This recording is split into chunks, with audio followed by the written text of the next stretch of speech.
Welcome, Coleman Report Live, March 31st, 2020. Lance, end of the first quarter. I guess that's not the big news, though. No, not at all, Bob. The big news is the insanity of my telephone. There you go. There you go. Turn that off. Hey, Katie with Tucky, our editor, Lance Sexton, our professional webinar extraordinaire instructor, and Mike Rosman, CEO, co-founder, Bowfly. Before we get to Mike, go back. I know there's people who are new on this show. Go back one, Joseph. Please download these certificates. They're in your GoToWebinar dashboard. It satisfies the question of what you're doing for training. This is definitely training. We have so many questions, but keep them coming. We're going to sort them all through. The big news is supposedly, and I've heard this from a couple different sources, SBA is going to drop the rules guidance, the final rule, tomorrow. Lance, I know you don't believe that. Well, that's the same thing that I've heard, Bob, and my understanding. And we're all sitting back just waiting on the final guidance to understand what we can and can't do. One of the things, one of the examples of the final guidance, you've got all these deferral requests coming in, and you have all these existing SBA borrowers who are going to get 6 months worth of payments made, but we don't know exactly what the implementation and timing of that is. So what the logistics are and how that works. But the bottom line is all 7A borrowers, SBA is going to pay the principal and interest for the next 6 months. And it's not a deferral. It's an actual cash payment. Right, Lance? Absolutely. That's my understanding. And we're looking forward to the information on how that's going to be implemented. And of course, all the borrowers are as well.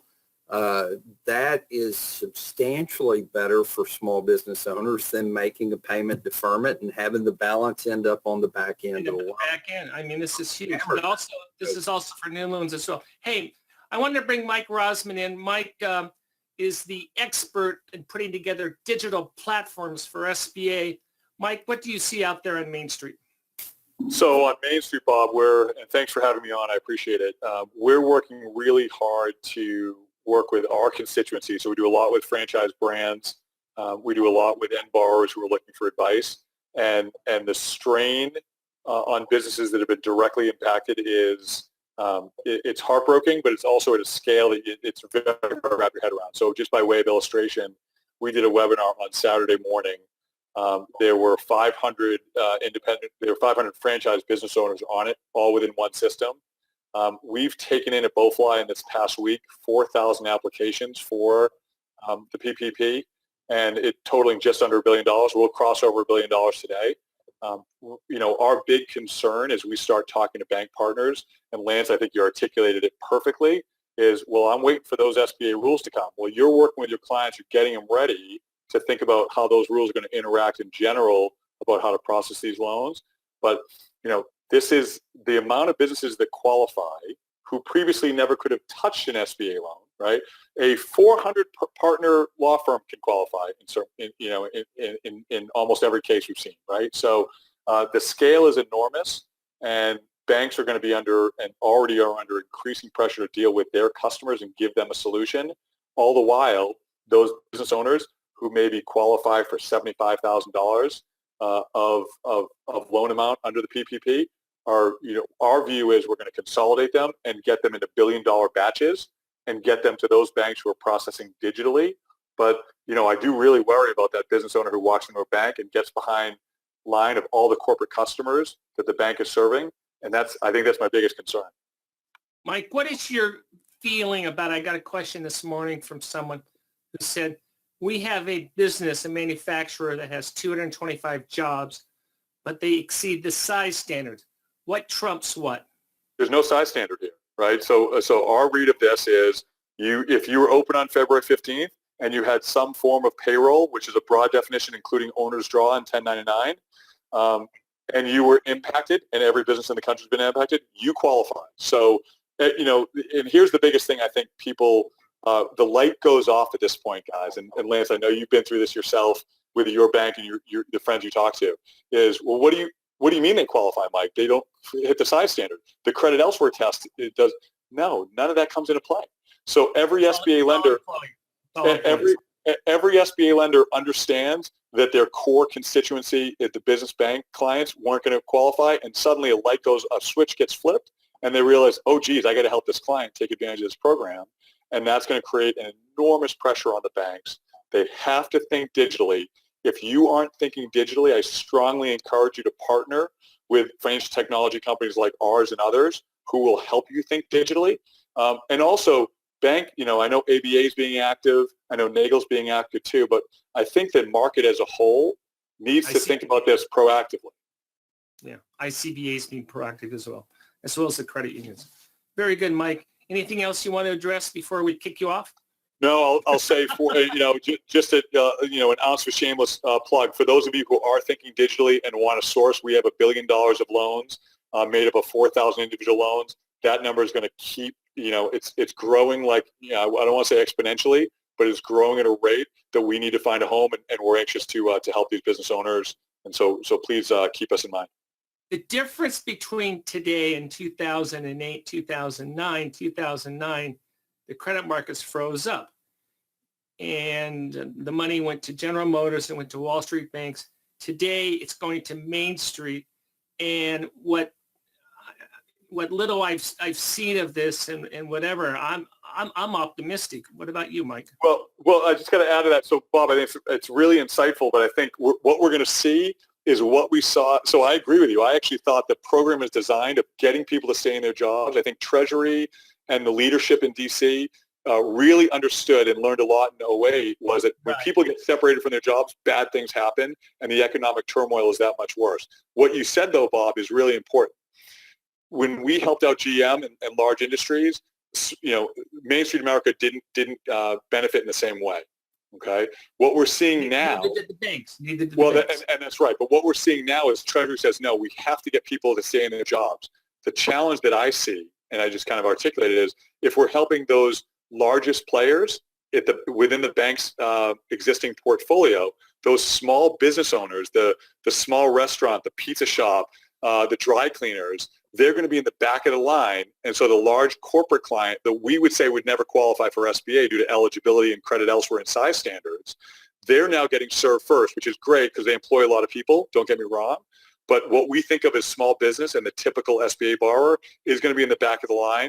And the industry needs to be mindful of this and needs to come up with solutions. Because what we're hearing from banks who are dear friends of ours, Mike, for the love of God, stop calling me with your $1 billion portfolio of 4,000 borrowers. I have to take care of my top 200 clients right now, and I don't have a process to do it. So, right. And I'm sorry for being breathless on this, Bob, but we're running so fast, as are you guys. I know your phone's ringing off the hook, but we need the industry to resolve on this in a technologically driven way. And I'm not saying BoeFly is the sole solution, quite the opposite. BoeFly is aggregating and helping. We need banks to go ahead and process, not in closing file with underwriters and settlement sheets, and we need to think digitally, and the industry has to. Very good, Mike. Hey, thank you very much for joining us. All right, thanks, guys. Want to talk real quick, paycheck protection, just to clarify this. Look, there are 4 different buckets that we're lending to under 7A, Lance. One is 7A Express, EIDL, which is disaster, but it's sort of in there, as well as PPP. And each one has their own eligibility issues, correct, Lance? That's true. And I think for most small businesses, the PPP program is going to be the best alternative to get some funding to help. You and I talked about this yesterday. Tell me why this is the best alternative. Well, your EIDL loan, and that's the one that's directly through SBA, that will remain a loan. The payroll protection program loan, they can borrow 2.5 times their average monthly payroll, and payroll is basically operating expenses. Go ahead. Yeah, there's a definition of what that calculation is and what's included in payroll. But if the borrower uses the money for the qualified use of proceeds in the program, the balance will be forgiven. SBA will pay the balance off. And so it's, both programs have outstanding interest rates. Both programs have very flexible terms, but the only one that has loan forgiveness is the PPP program. And a 4% rate. Also PPP. Well, there's go to the next slide, Joseph. You have the 4%. The 4% rate is what was proposed. Now, when we see SBA's guidelines, a maximum of 4%. It's possible they may reduce it. I've heard that as well. Now, this is what's interesting, and I've got a couple of questions on this, so I want to give you Bob, this is why a bank should want to participate in this. When you look at it on the outset, you're like a 4% loan with no personal guarantees, no collateral, 100% SBA guarantee, so you're fully reliant on SBA, but the yield is not amazing. The cool thing about the PPP program is SBA is going to pay us, for lack of it's so funny, Bob, SBA hates the word origination fee, but that's effectively what they're going to pay the banks for doing these PPP loans. On a $350,000 and under loan, you get 5%.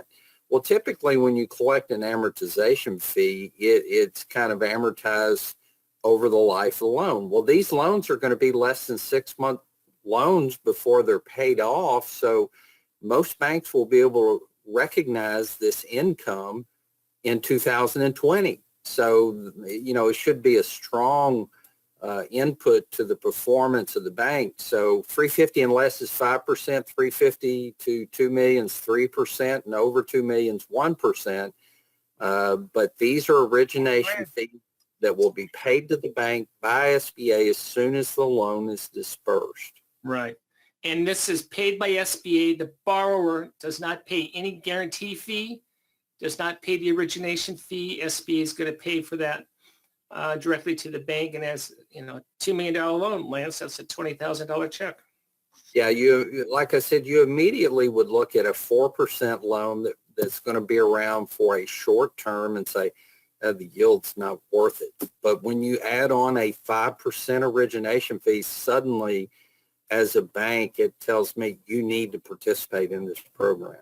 And Bob Judge said the other day that these can be sold to the secondary market. Now, you're only going to get a 1 or 2% premium, but you add that onto it as well. So these are hats off to Treasury for putting this together and making it an incentive for banks to get involved. The bank has no exposure, and it's very clear in the regs that SBA said it is not their intent to hold lenders to the high standard that they need for 7A in terms of documentation. So, well, the beautiful thing about this, Bob, as long as the borrower uses the proceeds for the correct reasons, the loan's going to be paid off. I mean, it's not going to be on your books very long. And, I think the big driver for most banks, this origination fee is real income for your bank. Very good. Let's go to the poll questions. Do you feel these are fair? That's an interesting question. I look forward to the results. And I purposely worded it to be ambiguous.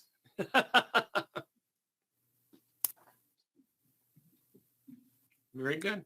Very good. Number two.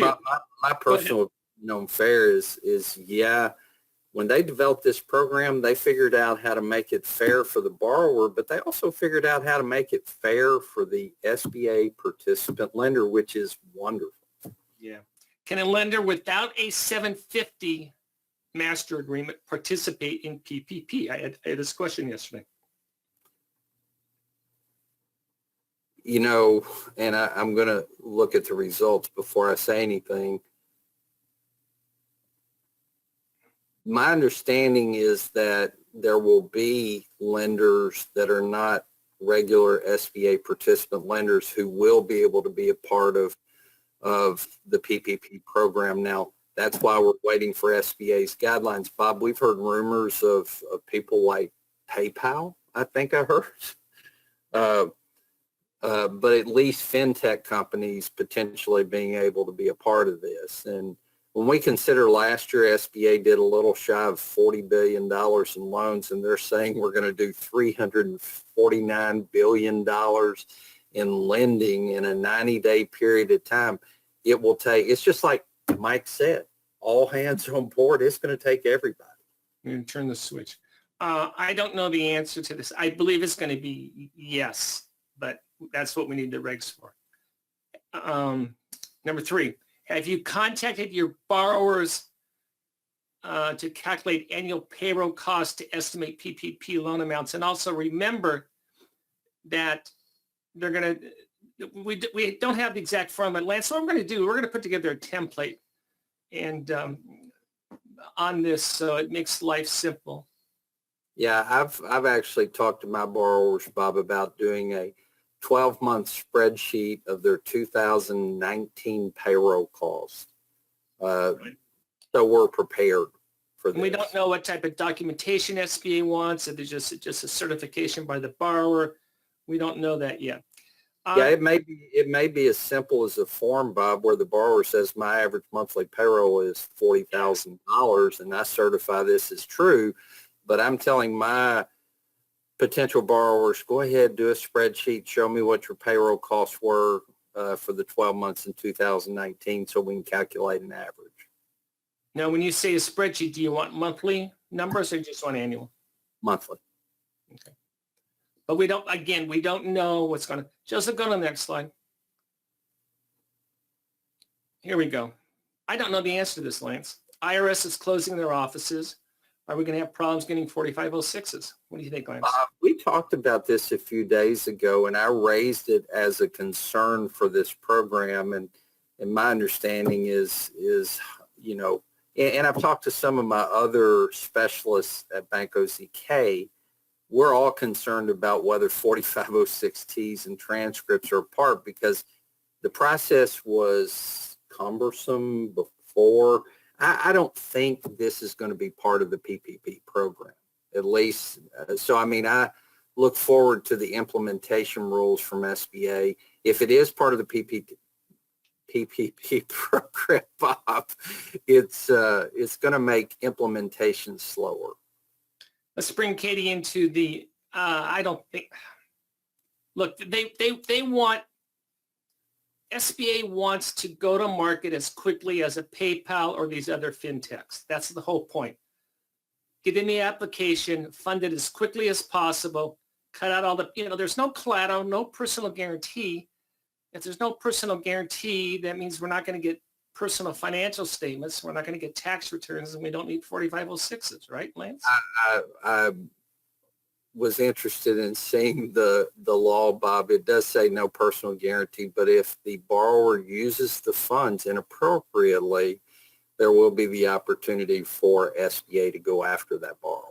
Well, that's true with, I know PayPal has the same thing, and if you don't pay PayPal back, they're going to do nasty things to you. Let's bring Katie in. We're thinking of calling this the Main Street Corner. I don't know. My staff is giving me resistance. What's going on with hospitality, Katie? Well, hospitality is an industry that we were concerned about from the start of this because when you start seeing diseases or problems in other countries, you see efficiently a shutdown in the hospitality industry early on. And China is already seeing that, especially in hotels. You've seen almost half of Chinese hotels are completely closed.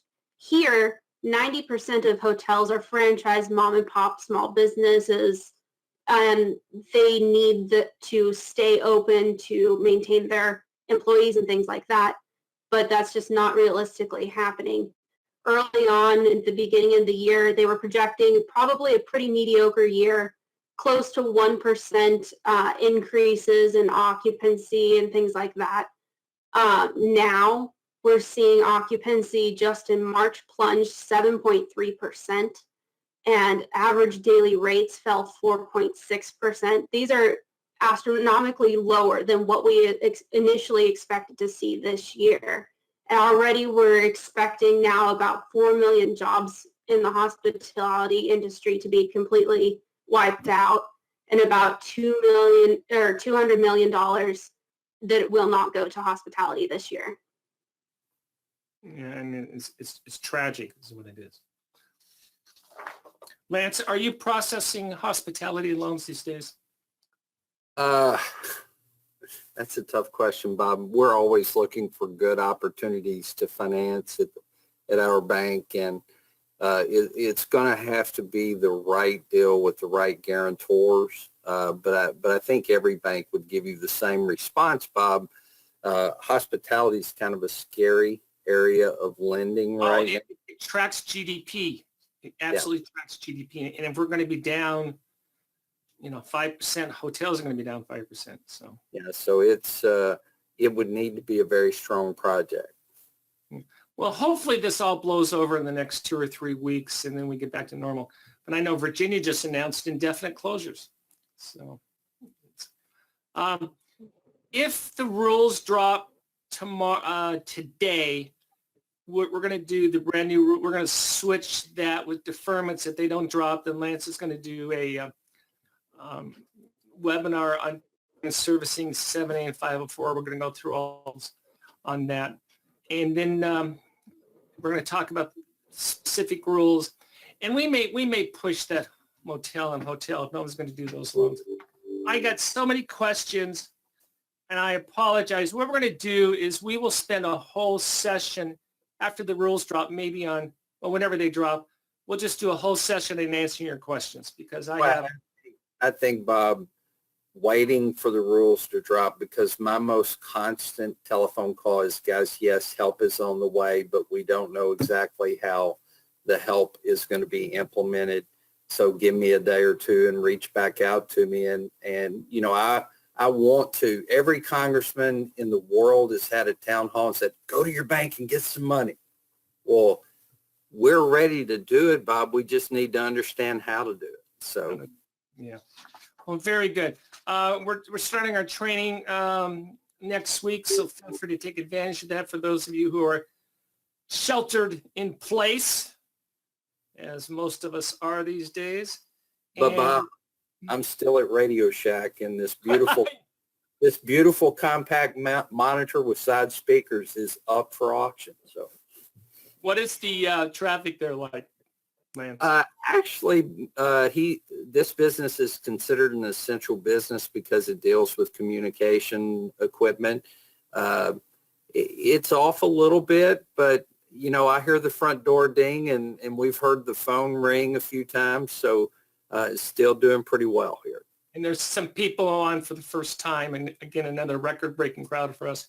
Why are you there? Of course, we were required to work from home, which certainly was a strong move, and we were required 2.5 weeks ago, and I needed a peaceful place with outstanding internet. My dad owns this Radio Shack store. He's got amazing internet. He's got a space for me where I can spread my papers out and take care of my customers. So plus I get to see my dad every day, guys. Which is That's awesome. That's awesome. Hey, thank you all for joining us. We'll talk tomorrow. Thank you. Thank you.